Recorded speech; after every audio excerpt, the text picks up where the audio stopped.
Hey, man, check it out, man. Look, today I'm gonna be reacting to Maestro Fresh on making Canadian hip hop history, man. Look, I just did a reaction to his song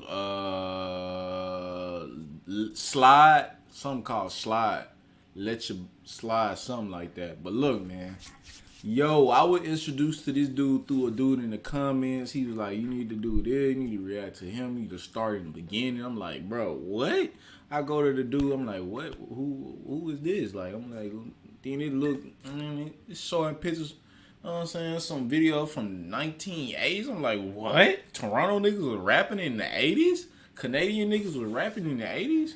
But when I react to the song, like, it didn't like sound like no Canadian stuff. It just sounded like a typical 1980. You know what I'm saying? A typical 1980 song. You know how chicka chicka chicka chicka, all the, you know what I'm saying, the dance moves, the typical stuff, the 1980 stuff. You know what I mean? Y'all know what I'm talking about. If you don't, you too young. But this dude, man, I'm kind of curious about him because, like, he started everything. He really the godfather. You know what I'm saying? The godfather of Canada, for real, because he started the whole wave. Without him, it wouldn't be no, you know what I'm saying? Wouldn't be none of no Presser, none of that. None of them boys. No Wassy gang, none of that. I'm kind of curious on what hood he from. Like, is he from Regent Park or wherever he from? All the hoods in Toronto. What hood of Toronto he from? It's pretty curious. But anyway, man, look, before I click this play button, make sure you follow me on the ground, bro. Run them followers up, man. Please run them followers up, man. For real, bro. Run it up. Let's get into it, bro. The throwdown, a showdown. Hell no, I can't slow down. It's gonna go. Wes Williams, aka Maestro Fresh Wes. He laid the foundation for today's mega stars of Canadian hip hop. In 1989, his debut single was the first Canadian rap song certified gold. His success forced a very white, very conservative industry to take notice. And Maestro Fresh Wes is here with me. It's unbelievable. I seen the bitter with the sweet. In the 90s, he continued attracting attention with a unique style that was unabashedly Canadian. Seen a lot of shame in the game. Seen a lot of pain with the fame. Seen a lot of highs and lows, but that's just the way life goes. But for Wes Williams, his life has been about more than just music. He's worked as a motivational speaker. But making history is when you do something and you say something that people remember you years and years and years later. As an actor. Welcome to Xavier. How we treating you so far? Thank you. Good, yeah. You're the other Mr. D. Steve! And he's not done yet. He's always on the lookout for his next project, and of course, he's still having an impact on the scene he helped build. I sat down with Wes Williams earlier this week in the very place the Maestro was born, the Parkway Mall in Scarborough, Ontario. Hello, sir. Ontario. Nice to meet you. Good to see you, man. Thanks for making the time. All right, this is your house. I don't know if it's my house, but that's where I wrote some songs back in the days. Man. So tell me about that. What did you do here in this mall? Oh, security for Intercon back in the days, man. Yeah. That was like 87, 88. And I took the graveyard shit. That way I could work on my demos. You took that job so that you could write lyrics? Because it would be easier for me just to, like, be there without having to worry about anything and just concentrate on my music, man. And did anything good come out of your time here? Well, I wrote a song. I don't know if you heard it. The song was called Let Your Backbone Slide. Yeah, right. Oh, yeah, okay, that was it. Yeah. I'm looking around. There are people staring at you even right now. Yeah. But I bet they don't know that this is sort of hallowed ground when it comes to the birth of the Maestro. Yeah, man. Yeah, no doubt. There used to be a Tuxedo Royale not too far from in the mall. Yeah. Because I had a friend named R. Smalls. He was like, you know, I used to go by Fresh Wes, Melody MC, a.k.a. Fresh Wes. And he said, Fresh Wes is cool, but you're fresher than Fresh Wes. You need a title. So then I was just thinking for a title, like, you know, like something to put on top of my name, you know? Then I passed by the Tuxedo Royale that used to be right over there where the Metro is. And I go, yo, Maestro. Move with the Maestro. You feel high, so it's set. The blend, the crescendo is nice, yo. I should have started by saying congratulations. Oh, thank you. Let Your Backbone Slide inducted into the Canadian Songwriters Hall of Fame. Yeah, yeah. First rap song Yeah. ever Yeah. to have that recognition. What does that mean to you? That means, it's good for me, but it's great for the genre of music. It's great for hip hop. Like we started from the bottom, but now we're here doing international things. Canada, we're the top of the global food chain when it comes to music, man. I'm just honored to be a part of that people acknowledge what I did. And I got a slogan: don't make records, make history.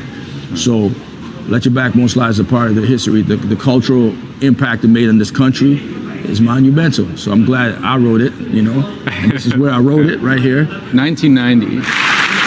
Do you remember this? Tom Cochrane is introducing you. You're performing at the 90s Junos. Canada, I think, is known as a very rich heritage of folk artists and folk music.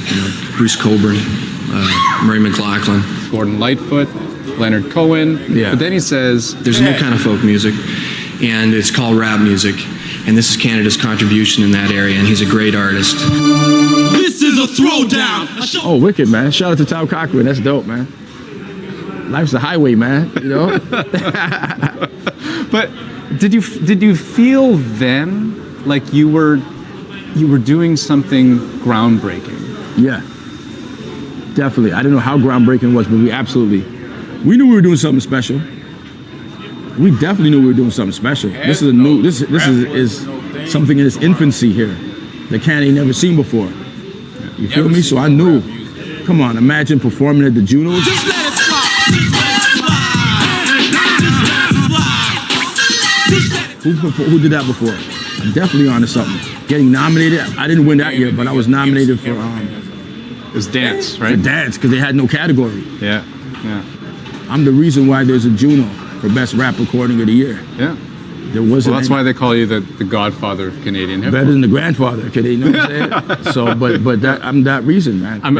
I want to put you a little bit on the spot here. Is there another song that you wrote that maybe you feel like people don't appreciate as much as you wish they had, because it's a song that was kind of really important to you and you thought it had an impact, it was powerful, something that was meaningful to you? I mean, my favorite song ever wrote is a song called "I Know Your Mom." That's kind of dope, That's like my favorite song I ever wrote. It's in the top 10 people's favorite joints. Nah, but for me, "I Know Your Mom" is a dope record. You know what I mean? It has impact. I know your mom. Her name's Tracy. Don't make me say things, cause she's a nice lady. Well, give me some insight into you. Why was that one? From an intergenerational perspective, where it's like, a lot of people grew up listening to my music, but a lot of the young generation didn't necessarily know who I am. But wait a minute, you look familiar. I know your mom's. So that's kind of, so it was witty, it was fun, but it was also a touch of social commentary, but intergenerational. I think about powerful songwriting. Can I tell you what song comes to my mind when I think of it? Yeah. Nothing at All. Nothing at All is one of them, yeah. Right? I mean, in that song, you say a lot of powerful, important things. Listen, I want an explanation. Why are Mohawks being kicked out of their reservations? I'm being put in misery. You're stealing the land to create sporting facilities. The native man of the land is who you're killing, and then got the nerve to celebrate Thanksgiving. Claiming every man is equal. I hate to see what y'all got planned for my people. That's a very important record. Why did you write that? Because I felt that I'm blessed to be able to be in a situation that people check for me. And I know labels were mad at me. People they want to hear another Backbone. They want to hear another party record. But to me, it was like, I can do all of those too, but let me say something right here. And this is what I wanted to do. I wanted to say something that was, noteworthy. You feel me? So that song right there, that was probably the first Canadian hip hop record of social commentary on that level that acknowledged the First Nation community. Has hip hop lived up to its potential then, in your mind? I mean, when you think of powerful songs and what the genre can do. That's an interesting question. I think it has, because you have a lot of architects, doctors, you got a lot of people who grew up and their formative years was listening to hip hop, listening to KRS-One, Public Enemy, who are like serious professionals, make an impact on the globe. Okay, but then explain for me Die Empty. You know, one of the lines in there, 30 years of quotes in your quote list. Yeah. Talking about rappers coming up. Yeah. Right? Yeah. You bozos got no focus. That's right. 30 years of quotes and your quoteless, all you bozos got no focus. I'm a rather letter to your folks wanna know what's supposed to, so they be knowing it was murder when I wrote this. Because an element of hip hop is always the battle. So I could be spitting 30 years from now. My objective as an MC, the element of MC, a part of that is taking someone's head off lyrically. That's a part of that. But if you want to talk about Die Empty, what am I really saying to Die Empty? That's saying, as an artist, I'm going to continue making music till I don't have any music left in me. So we could dissect certain parts of that, which I'm addressing. Yeah. But I'm saying the reason that I wrote Die Empty was specifically to say, an artist like me, I'm going to continue doing music as long as I can. When you look at artists like Rolling Stones, they still making music. They're still doing stuff. Public Enemy, who close to me, they're still making music. They're dying empty. There's going to be no music left out of the artists. That's what I want to encourage artists to do. But do you feel like the younger guys are dropping the ball in a way that they could be using their platform for I so see what much you're more? saying. Is there room for improvement for the younger generation? Absolutely. Absolutely. But it's up to me to lead by example. Artists of my generation to lead by example. That's what I'm doing. So I'm proud of my last album. You feel what I'm saying? I'm proud that I still have that energy to continue evolving, continue pushing myself. The thing is with me, I didn't have any artists older than me to look up to in terms of making records coming out of Canada. So I've been trained from a young age, formatively, to listen to the younger cats, ask them questions. That's how I grow. If it wasn't for me humbling myself and listening to these artists coming up, I still wouldn't be able to do what I'm doing right now. You feel what I'm saying? Then I'm 51 years old, man, but backbones are still sliding, man. My lyrics are awesome and tune in volume and blooming and blossoming. Blowing away blockades and barricades, make it black and blue from the blast of the blades. It's a blood sport. What bills I bank? I make your vision go blurry while your brain goes blank into oblivion. Beats from box to box, the bass rocks from blocks and blocks. Let your backbone slide. Those are lyrics. Alliteration, written right here in Parkway Mall, Scarborough, man. I think I wrote that around 2 a.m.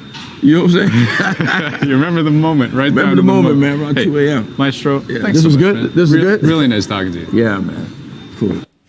Yo, that shit was hard, bro. Yo, that nigga, I would have never knew about this nigga for real, bro. This nigga, yo, shout out to the nigga in the comments, like I said before, bro. That nigga gave me this nigga. Yo, this nigga started off with y'all Canada niggas, bro, for real, bro. Without him, y'all Canada niggas might have not, you know what I'm saying, got in the music industry. Y'all might have still got in the music industry, but he started it all, bro. For real, man. But anyway, man, look, if you like this video and you like this type of content, make sure you leave a like, subscribe, and don't forget to hit the bell, man. I'm out.